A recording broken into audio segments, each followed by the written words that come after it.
Friends कैसे हैं? आशा करता हूँ बहुत अच्छे होंगे। और आज हम लोग करने वाले हैं यूपी ट्रिपल एसी पेट का जो आप लोगों का एग्ज़ाम होने वाला है 6 और 7 सितंबर। तो जिनका भी उस दिन पेपर है तो बिल्कुल ही समझ लीजिए कि आपके लिए सेम टू सेम आज एक ऐसा क्लास है जिसमें आपके 100% चांस है कि आपके यूपी ट्रिपल एसी पेट में जो है आपके प्रश्न सीधा ही यहाँ से प्रश्न पूछने वाला है।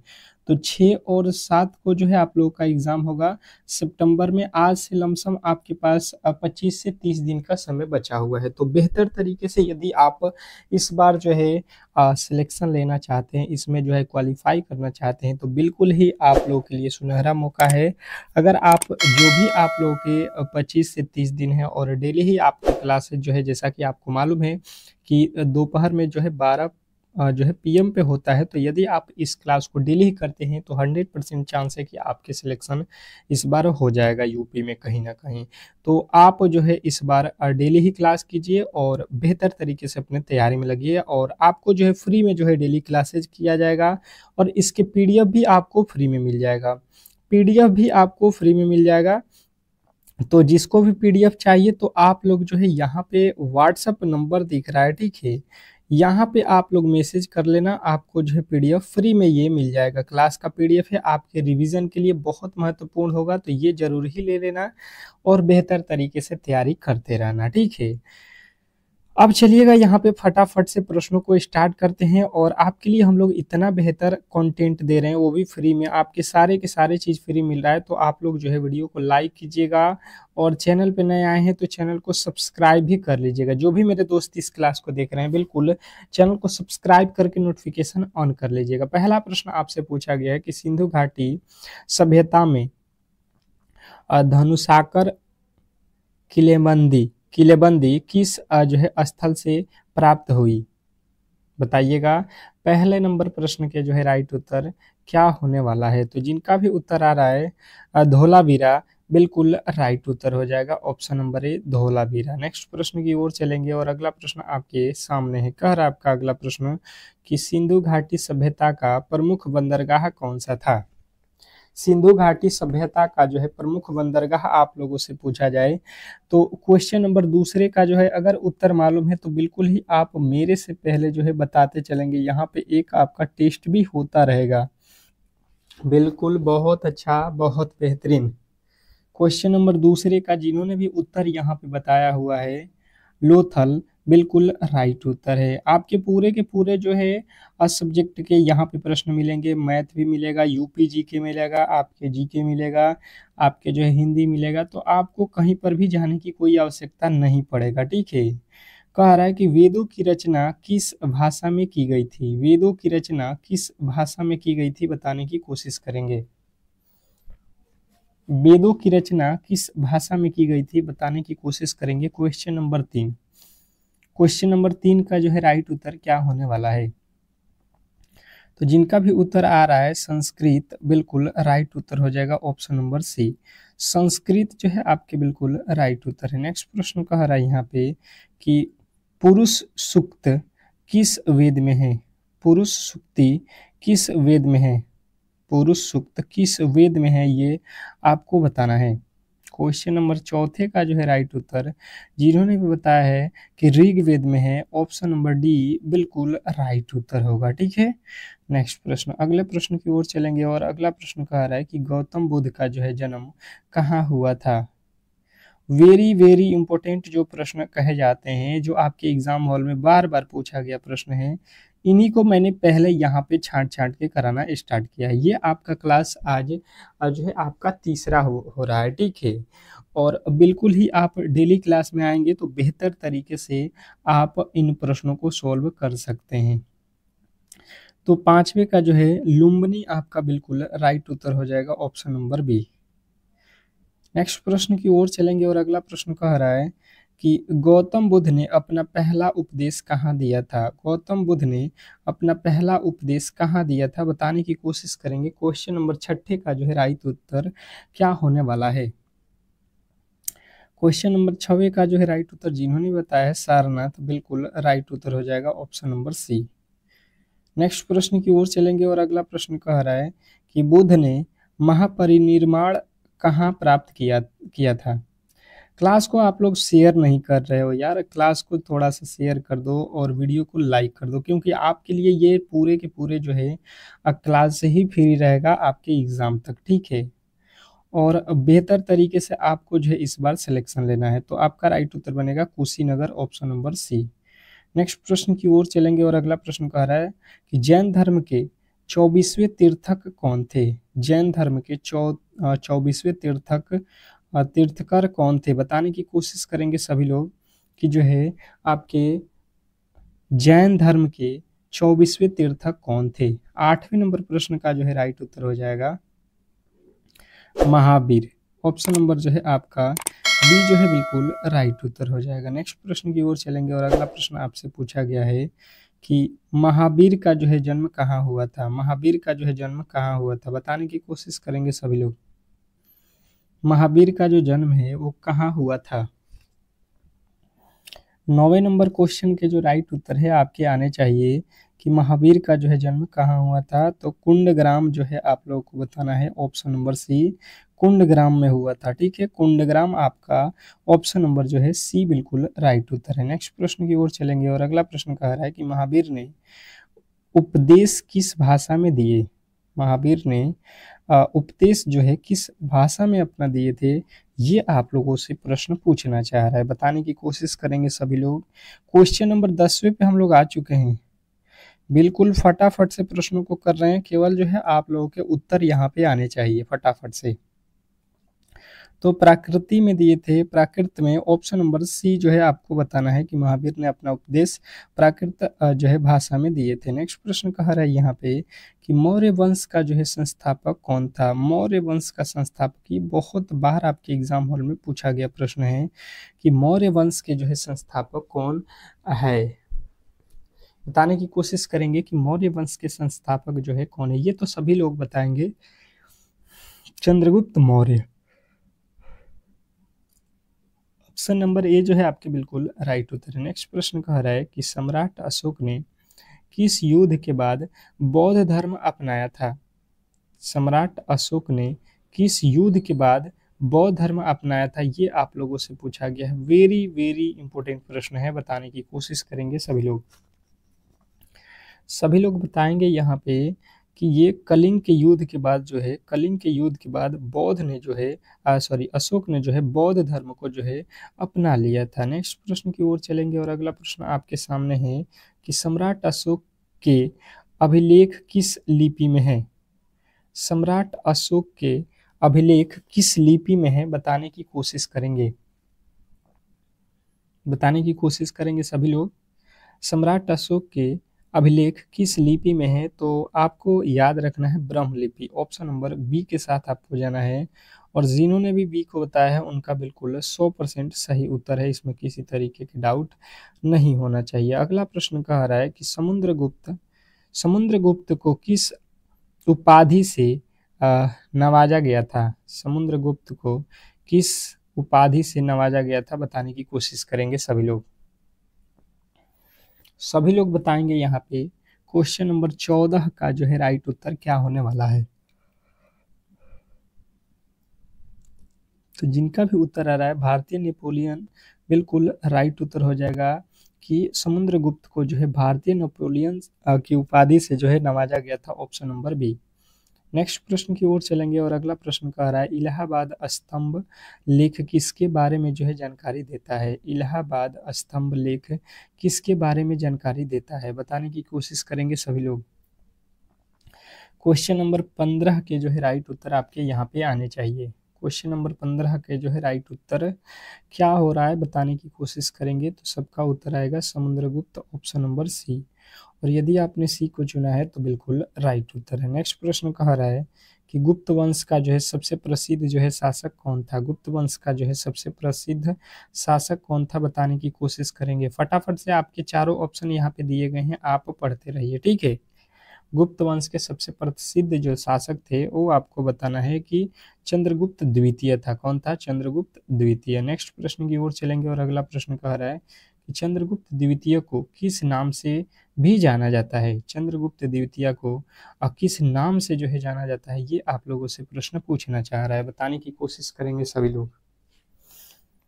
चंद्रगुप्त द्वितीय को किस नाम से जाना जाता है, तो आपके राइट उत्तर बनेगा विक्रमादित्य के नाम से। ऑप्शन नंबर जो है आपके ये जो है बिल्कुल राइट उत्तर हो जाएगा। नेक्स्ट प्रश्न की ओर चलेंगे और अगला प्रश्न कह रहा है कि आनंद नालंदा विश्वविद्यालय की जो है स्थापना किसने की थी। नालंदा विश्वविद्यालय की स्थापना किसने की थी। वेरी वेरी इंपॉर्टेंट प्रश्न है यह आपके एग्जाम के पॉइंट ऑफ व्यू से। तो यहाँ पे जो है 18वें नंबर प्रश्न का जो है राइट उत्तर हो जाएगा कुमारगुप्त। कुमारगुप्त जो है आपके बिल्कुल राइट उत्तर हो जाएगा, ऑप्शन नंबर बी। नेक्स्ट प्रश्न की ओर चलेंगे और अगला प्रश्न कह रहा है यहाँ पे कि बौद्ध धर्म की कौन सी शाखा महायान महायान कहलाती है। बौद्ध धर्म की कौन सी शाखा महायान कहलाती है, बताने की कोशिश करेंगे सभी लोग कि इस प्रश्न के जो है राइट उत्तर आपके क्या होने वाले हैं। बिल्कुल बिल्कुल आपके राइट उत्तर हो जाएगा यहाँ पे महायान। ठीक है, ऑप्शन नंबर आप बी के साथ जाओगे। आपको बिल्कुल ही क्लास लाइक नहीं किए हैं तो लाइक करके रखिए, क्योंकि बहुत मेहनत लगता है एक क्लास को यहाँ पे तैयार करने में। ठीक है, और आप लोग केवल लाइक कर देंगे तो हमें जो है लगेगा कि हाँ जो हम पढ़ा रहे हैं आपको समझ में आ रहा है। और एक और रिक्वेस्ट रहेगा कि क्लास को अंत तक देखना। ठीक है, क्लास को अंत तक देखना, क्योंकि पूरे के पूरे प्रश्न जो है बहुत इंपॉर्टेंट है। कह रहा है कि बौद्ध धर्म का जो है पवित्र त्रिरत्न कौन से हैं। बौद्ध धर्म के पवित्र त्रिरत्न कौन से हैं, बताने की कोशिश करेंगे सभी लोग। तो त्रिरत्न जो है आपको याद रखना है कौन है, बुद्ध धर्म संघ। बुद्ध धर्म संघ ये तीनों हैं।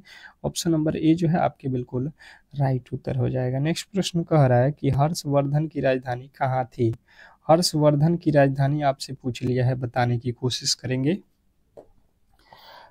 बताने की कोशिश करेंगे कि हर्षवर्धन की जो है राजधानी कहाँ थी। तो आपके राइट उत्तर बनेगा थानेश्वर। थानेश्वर जो है आपके बिल्कुल राइट उत्तर हो जाएगा, ऑप्शन नंबर सी। और यदि आपने सी को चुना है तो बिल्कुल राइट उत्तर है। नेक्स्ट प्रश्न कह रहा है कि हर्षवर्धन के दरबार में आने वाले पहला जो है चीनी कौन था। हर्षवर्धन के दरबार में पहला जो है आने वाला जो है चीनी यात्री कौन था, ये आप लोगों से पूछा गया है, बताने की कोशिश करेंगे। तो यांग संग जो है आपके बिल्कुल राइट उत्तर हो जाएगा, ऑप्शन नंबर ए। यांग संग आपके बिल्कुल राइट उत्तर है। नेक्स्ट प्रश्न की ओर चलेंगे और अगला प्रश्न कह रहा है यहाँ पे कि पृथ्वीराज सारो किसने लिखा। पृथ्वीराज सारो किसने लिखा, बताने की कोशिश करेंगे सभी लोग। सभी लोगों के जो है उत्तर यहाँ पे आना चाहिए, बेहतर तरीके से आना चाहिए। 23 नंबर प्रश्न के जो है राइट उत्तर क्या हो जाएगा, तो चंदबर दाई। चंदबर दाई जो है आपके बिल्कुल राइट उत्तर हो जाएगा। नेक्स्ट प्रश्न की ओर चलेंगे और अगला प्रश्न आपके सामने कह रहा है कि तराइन की दूसरी लड़ाई में पृथ्वीराज चौहान को किसने हराया। बताइएगा कि तराइन की दूसरी लड़ाई में पृथ्वीराज चौहान ने किसको हराया। तो 24 नंबर प्रश्न के जो है राइट उत्तर हो जाएगा गौरी। किसने हराया था, गौरी ने। ऑप्शन नंबर बी के साथ आप जाएंगे। नेक्स्ट प्रश्न, अगला प्रश्न देखेंगे आप लोगों के सामने आ चुका है कि दिल्ली सल्तनत का जो है वास्तविक संस्थापक कौन था। दिल्ली सल्तनत का जो है वास्तविक जो है संस्थापक कौन था, बताने की कोशिश करेंगे सभी लोग। तो 25वें नंबर क्वेश्चन का जो है राइट उत्तर हो जाएगा कि इल्तुतमिश कौन था, इल्तुतमिश। ऑप्शन नंबर सी के साथ जाएंगे। नेक्स्ट प्रश्न की ओर चलेंगे और अगला प्रश्न आपके सामने है, कह रहा है कि अलाउद्दीन खिलजी ने किस उद्देश्य से मार्केट नियंत्रण नीति लागू की थी। अलाउद्दीन खिलजी ने किस उद्देश्य से मार्केट नियंत्रण जो है नीति लागू की थी, ये आपको बताना है, बताने की कोशिश करेंगे सभी लोग। सभी लोग बताएंगे। 26 नंबर प्रश्न का जो है राइट उत्तर क्या हो जाएगा, तो आपके राइट उत्तर बनेगा सेना की आपूर्ति हेतु। ऑप्शन नंबर सी जो है आपके बिल्कुल राइट उत्तर हो जाएगा। नेक्स्ट प्रश्न की ओर चलेंगे और अगला प्रश्न कह रहा है तैमूर ने भारत पर कब जो है आक्रमण किया था। तैमूर ने भारत पर कब आक्रमण किया था, ये आपको बताना है, बताने की कोशिश करेंगे सभी लोग कि तैमूर ने भारत पर कब आक्रमण किया था? 27 नंबर प्रश्न के जो है राइट उत्तर क्या हो जाएगा? तो यहाँ पे आएगा 1700 जो है 1798 ईस्वी, ऑप्शन नंबर ए। नेक्स्ट प्रश्न की ओर चलेंगे और अगला प्रश्न आपके सामने है, कह रहा है यहाँ पे कि बाबर किस युद्ध में विजयी होकर भारत में मुगल साम्राज्य की जो है स्थापना की? बाबर किस युद्ध में विजयी होकर भारत में मुगल साम्राज्य की जो है स्थापना की थी? ये आप लोगों से प्रश्न पूछना चाह रहा है। बताने की कोशिश करेंगे सभी लोग कि 28 नंबर प्रश्न का जो है राइट उत्तर क्या हो जाएगा? तो बाबर जो है पानीपत का प्रथम युद्ध जीता था, जिसके जो है बाद जो है यहाँ पे मुगल साम्राज्य की स्थापना की थी। नेक्स्ट प्रश्न की ओर चलेंगे और अगला प्रश्न कह रहा है, अकबर द्वारा शुरू किया गया धार्मिक संवाद मंच क्या कहलाता था? अकबर द्वारा शुरू किया गया धार्मिक संवाद मंच कब जो है क्या जो है कहलाता है? ये आप लोगों से पूछा गया है। तो 29वीं का जो है राइट उत्तर हो जाएगा यहाँ पे इबादत खाना। इबादत खाना जो है आपके बिल्कुल राइट उत्तर हो जाएगा, ऑप्शन नंबर बी। नेक्स्ट प्रश्न की ओर चलेंगे और अगला प्रश्न कह रहा है कि औरंगजेब का जो है शासनकाल किस वर्ष से समाप्त हुआ? औरंगजेब का जो है शासनकाल किस वर्ष समाप्त हुआ, ये पूछा गया है। ठीक है, बताने की कोशिश करेंगे। तो जिनका भी उत्तर आ रहा है कि 1707 में समाप्त हुआ, बिल्कुल राइट उत्तर है, ऑप्शन नंबर बी 1707। नेक्स्ट प्रश्न की ओर चलेंगे और अगला प्रश्न कह रहा है यहाँ पे, शिवाजी महाराज ने छत्रपति की उपाधि कब धारण की थी? शिवाजी महाराज ने छत्रपति की उपाधि कब धारण की थी? बताने की कोशिश करेंगे सभी लोग। 31 नंबर प्रश्न के जो है राइट उत्तर क्या होने वाला है? शिवाजी महाराज ने छत्रपति की उपाधि कब धारण की थी? तो 31वें प्रश्न का राइट उत्तर हो जाएगा 1674। 1674 ईस्वी, ऑप्शन नंबर ए जो है आपका बिल्कुल राइट उत्तर है। नेक्स्ट प्रश्न की ओर चलेंगे और अगला प्रश्न कह रहा है कि पेशवा बाजीराव प्रथम किसके शासनकाल में कार्यरत था? पेशवा बाजीराव प्रथम किसके शासनकाल में कार्यरत थे? ये आप लोगों से प्रश्न पूछा गया है। तो आपके राइट उत्तर बनेगा साहू जी। साहू जी, ऑप्शन नंबर ए जो है बिल्कुल राइट उत्तर है। नेक्स्ट प्रश्न की ओर चलेंगे और अगला प्रश्न कह रहा है, प्लासी की युद्ध कब लड़ा गया था? वेरी वेरी इंपॉर्टेंट प्रश्न आपके एग्जाम के लिए। प्लासी का युद्ध कब लड़ा गया था? बताने की कोशिश करेंगे। फटाफट से आपके उत्तर भाई साहब आने चाहिए। 33 नंबर प्रश्न के जो है राइट उत्तर क्या हो जाएगा? तो 1757 आपका ऑप्शन नंबर ए। प्लासी का युद्ध 1757 आपको भूलना नहीं है। नेक्स्ट प्रश्न की ओर चलेंगे और अगला प्रश्न कह रहा है कि बक्सर का युद्ध किसके बीच लड़ा गया था? बक्सर का युद्ध किसके बीच में लड़ा गया था? बताने की कोशिश करेंगे सभी लोग कि इस प्रश्न के जो है राइट उत्तर क्या होने वाले हैं। बक्सर का युद्ध किसके बीच में लड़ा गया था? तो 34 के जो है राइट उत्तर हो जाएगा, ऑप्शन नंबर बी, अंग्रेज बनाम मीर कासिम। ठीक है। नेक्स्ट प्रश्न, अगला प्रश्न देखेंगे आप लोगों के सामने। 1857 की क्रांति का तात्कालिक कारण क्या था? 1857 की क्रांति का तात्कालिक कारण क्या था? बताने की कोशिश करेंगे सभी लोग। तो 35वें नंबर प्रश्न के जो राइट उत्तर है वो हो जाएगा आपका कारतूस विवाद। कारतूस विवाद आपके ऑप्शन नंबर सी। नेक्स्ट प्रश्न की ओर चलेंगे और अगला प्रश्न आपके सामने है। कह रहा है आपका अगला प्रश्न कि 1857 की क्रांति का नेतृत्व कानपुर में किसने किया? 1857 की क्रांति जो है इसका नेतृत्व कानपुर में किसने किया था? ये आप लोगों से प्रश्न में पूछना चाह रहा है। बताने की आपकी कोशिश है कि यहाँ पे जो है 1857 की क्रांति का नेतृत्व जो है कानपुर में, आप कहोगे कि भाई साहब नाना साहब ने किया था। किसने? नाना साहब कानपुर में किए थे। ऑप्शन नंबर ए के साथ जाओगे। नेक्स्ट प्रश्न देखेंगे आप लोगों के सामने आ चुका है, अस्थाई बंदोबस्त प्रणाली किसने शुरू की थी और किस उद्देश्य से? अस्थाई बंदोबस्त प्रणाली किसने शुरू की थी और किस उद्देश्य से किया था, ये आप लोगों से प्रश्न पूछना चाह रहा है। और जिन्होंने भी बताया है लॉर्ड कॉर्नवालिस भूमि कर की जो है स्थिरता हेतु, बिल्कुल राइट उत्तर है ऑप्शन नंबर बी। नेक्स्ट प्रश्न की ओर चलेंगे और अगला प्रश्न आपके सामने कह रहा है कि ब्रिटिश शासक के दौरान भारतीय ग्रामीण अर्थव्यवस्था पर सबसे बड़ा जो है प्रभाव क्या पड़ा। ब्रिटिश शासक के दौरान भारत प्रणाली अर्थव्यवस्था पर सबसे बड़ा प्रभाव क्या पड़ा, बताने की कोशिश करेंगे सभी लोग। सभी लोग बताएंगे यहाँ पे, जिनका भी राइट उत्तर आ जाएगा किसान भारी ऋणग्रस्त हेतु, बिल्कुल राइट उत्तर है। नेक्स्ट क्वेश्चन देखिए, कह रहा है कि ब्रिटिश शासनकाल में भारत में रेलवे किस उद्देश्य से प्रारंभ की गई थी। ब्रिटिश जो शासनकाल थी उसमें भारत में रेल जो है इसको जो है लगाना, यहाँ पे चलाना, इसका मुख्य उद्देश्य क्या था।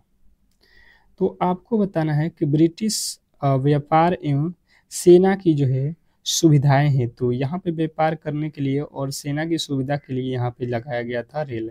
नेक्स्ट प्रश्न देखिएगा, कह रहा है कि निम्न में से किसने भारत को ब्रिटिशों द्वारा निचोड़े जाने का जो है सिद्धांत प्रतिपादित किया। निम्न में से किसने भारत को ब्रिटिशों द्वारा निचोड़े जाने का सिद्धांत प्रतिपादित किया, तो आपके राइट उत्तर बनेगा यहाँ पे दादा भाई नौरोजी। कौन? Dadabhai Naoroji, option number A. Next प्रश्न की ओर चलेंगे और अगला प्रश्न आपके सामने है, कह रहा है कि भारत का मानक समय लिया जाता है। भारत का मानक समय लिया जाता है, बताने की कोशिश करेंगे कि भारत का जो है मानक समय कहाँ से लिया जाता है। भारत का मानक समय आप बताओगे प्रयागराज से जो है लिया जाता है। कहाँ से? प्रयागराज। ये कहाँ पे पड़ता है आपको बताना है। बहुत फेमस नाम है, अभी यहाँ पे जो है आप सुने हैं महाकुंभ लगा था, तो बिल्कुल हिंट मिल गया होगा। नेक्स्ट प्रश्न देखिए क्या कह रहा है, उत्तर प्रदेश की कौन सी झील रामसर साइट के रूप में अंतर्राष्ट्रीय स्तर पर मान्यता प्राप्त है। उत्तर प्रदेश की कौन सी झील रामसर साइट के रूप में अंतर्राष्ट्रीय स्तर पर जो है सामान्यतः प्राप्त है, तो आपके राइट उत्तर बनेगा यहाँ पे हैदरपुर आर्द्रभूमि। हैदरपुर आर्द्रभूमि, ऑप्शन नंबर डी जो है आपके बिल्कुल राइट उत्तर है। नेक्स्ट प्रश्न कह रहा है यहाँ पे कि उत्तर प्रदेश सरकार की एक उत्पाद योजना की शुरुआत कब हुई थी। उत्तर प्रदेश सरकार की एक जनपद एक उत्पाद योजना की जो है शुरुआत कब हुई थी। क्वेश्चन नंबर 43 के राइट उत्तर आपके आने चाहिए। तो 2018 जो है आपके बिल्कुल राइट उत्तर हो जाएगा। नेक्स्ट प्रश्न कह रहा है चौरी चौरा कांड किस जिले में हुआ था। चौरी चौरा कांड जो है किस जिले में हुआ था, बताने की कोशिश करेंगे सभी लोग। चौरी चौरा कांड जो है किस जिले में हुआ था, बताने की कोशिश करेंगे सभी लोग। तो गोरखपुर जिला में जो है आप लोगों को यहाँ पे याद रखना है, चौरी चौरा कांड हुआ था। नेक्स्ट प्रश्न, अगला प्रश्न कह रहा है यहाँ पे कि काशी विश्वनाथ कॉरिडोर परियोजना का जो है उद्घाटन किस वर्ष हुआ था। काशी विश्वनाथ कॉरिडोर परियोजना का जो है उद्घाटन किस वर्ष हुआ था, बताने की कोशिश करेंगे सभी लोग। तो जिनका भी उत्तर आ रहा है यहाँ पे 2021, बिल्कुल राइट उत्तर हो जाएगा। नेक्स्ट प्रश्न कह रहा है यहाँ पे कि उत्तर प्रदेश की पहली महिला जो है राज्यपाल कौन थी। उत्तर प्रदेश की पहली महिला राज्यपाल आपसे पूछ लिया है, बताने की कोशिश करेंगे कि उत्तर प्रदेश की पहली महिला राज्यपाल कौन थी। तो आपके राइट उत्तर बनेगा यहाँ पे सरोजिनी नायडू, ऑप्शन नंबर ए जो है आपका बिल्कुल राइट उत्तर हो जाएगा। नेक्स्ट प्रश्न की ओर चलेंगे और अगला प्रश्न कह रहा है यहाँ पे कि उत्तर प्रदेश का कौन सा शहर इत्र नगरी के रूप में जाना जाता है। उत्तर प्रदेश का कौन सा शहर इत्र नगरी के रूप में जाना जाता है, बताने की कोशिश करेंगे सभी लोग। उत्तर प्रदेश का कौन सा शहर है जो इत्र नगरी के रूप में जाना जाता है, तो आपके राइट उत्तर बनेगा कनौज। ऑप्शन नंबर सी जो है आपका राइट उत्तर है। नेक्स्ट प्रश्न कह रहा है कि उत्तर प्रदेश का पहला अंतर्राष्ट्रीय क्रिकेट स्टेडियम कहाँ है? उत्तर प्रदेश का पहला जो है अंतर्राष्ट्रीय स्टेडियम कहाँ है? बताने की कोशिश करेंगे सभी लोग, बताने की कोशिश करेंगे सभी लोग। उत्तर प्रदेश का पहला अंतर्राष्ट्रीय क्रिकेट स्टेडियम आपसे पूछा जाए तो आपके राइट उत्तर बनेगा यहाँ पे कानपुर में। ठीक है, नेक्स्ट प्रश्न, अगला प्रश्न कह रहा है कि उत्तर प्रदेश में कितने स्मार्ट शहर चिन्हित किए गए हैं? उत्तर प्रदेश में कितने स्मार्ट शहर चिन्हित किए गए हैं? तो आप कहोगे 13 जो है स्मार्ट सिटी जो है चिन्हित किए गए हैं यहाँ पे, ऑप्शन नंबर सी। नेक्स्ट प्रश्न देखेंगे, आप लोगों के सामने आ चुका है। कुंभ मेला को यूनेस्को द्वारा जो है सांस्कृतिक विरासत में कब शामिल किया गया? क्या पूछा गया है? कुंभ मेला को यूनेस्को द्वारा सांस्कृतिक विरासत में कब जो है शामिल किया गया था? बताने की कोशिश करेंगे कि 50वें नंबर प्रश्न का जो है राइट उत्तर आपका जो है 2017 में हुआ था। ठीक है, कुंभ मेला का जो है यूनेस्को में सांस्कृतिक विरासत है। तो यहाँ पे जो है ऑप्शन नंबर सी जो है आपका बिल्कुल राइट उत्तर हो जाएगा। तो आज के क्लास को हम लोग यहीं पे समाप्त करेंगे और जो बचे हुए प्रश्न है इसको हम लोग अगले क्लास में देखेंगे। तो जो भी मेरे दोस्त वीडियो को लाइक नहीं किए हैं तो वीडियो को लाइक कर लीजिए और चैनल को सब्सक्राइब नहीं किए हैं तो सब्सक्राइब करके रखिए, ताकि इस तरीके के क्लास जो है आपको डेली ही प्रोवाइड होता रहेगा। मिलते हैं एक बहुत बेहतरीन क्लास के साथ, तब तक के लिए धन्यवाद।